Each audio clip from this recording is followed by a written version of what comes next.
জানলে অবাক হবেন যে পৃথিবীর মধ্যে সবচেয়ে প্রথম মসজিদ কোথায় অবস্থিত ছিল, আর সেই মসজিদের নাম কি? কোন দেশে এই সর্বপ্রথম মুসলমানদের মুসলমানদের সালাত আদায় করার জন্য একটা জুম্মা করা হয়, সেই মসজিদটা কোথায় অবস্থিত আজকের এই ভিডিওতে জানতে পারবেন।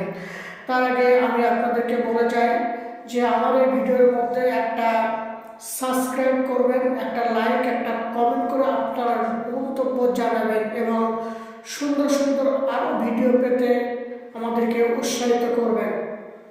প্রিয় বন্ধুরা, আমার পৃথিবীর প্রথম মসজিদ কোনটি? মসজিদে হারাম নাকি মসজিদে আল আকসা?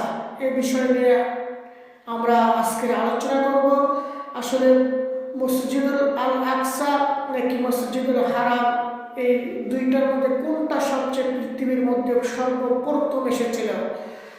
পৃথিবীতে স্থাপিত সর্বপ্রথম মসজিদ হল মসজিদে হারাম। সুবহানাল্লাহ।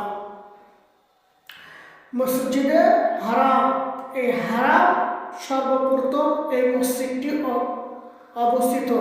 মসজিদটি করা হয় মুসলমানদের জন্য ইবাদতখানা, মুসলমানেরা সেখানে গিয়ে ইবাদত করবে। আবু জার রাদিয়াল্লাহু তাআলা আনহু থেকে বর্ণিত, তিনি বলেন, আমি জিজ্ঞাসা করলাম, হে আল্লাহর রাসূল সাল্লাল্লাহু আলাইহি ওয়াসাল্লাম, পৃথিবীতে সর্বপ্রথম কোন মসজিদটি স্থাপিত হয়েছে? তিনি বললেন, মসজিদে হারাম।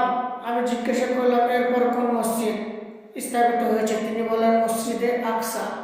সুবহানাল্লাহ। তাহলে সর্বপ্রথম মুসলমানদের সর্বপ্রথম মসজিদ হয় মসজিদে কি হারাম, আর দ্বিতীয়তে আল আকসা মসজিদ। সহিহুল বুখারী 3366 নম্বর হাদিস। তাহলে আজকে আমরা জানতে পারলাম, আমরা যারা মুসলমান, আমরা যারা মুসলিম, আমাদের সর্বপ্রথম ইবাদতখানা মসজিদ ঘর, জুম্মার ঘর, এটা মসজিদে হারাম নামে সর্বপ্রথম এটা সৃষ্টি হয়েছে।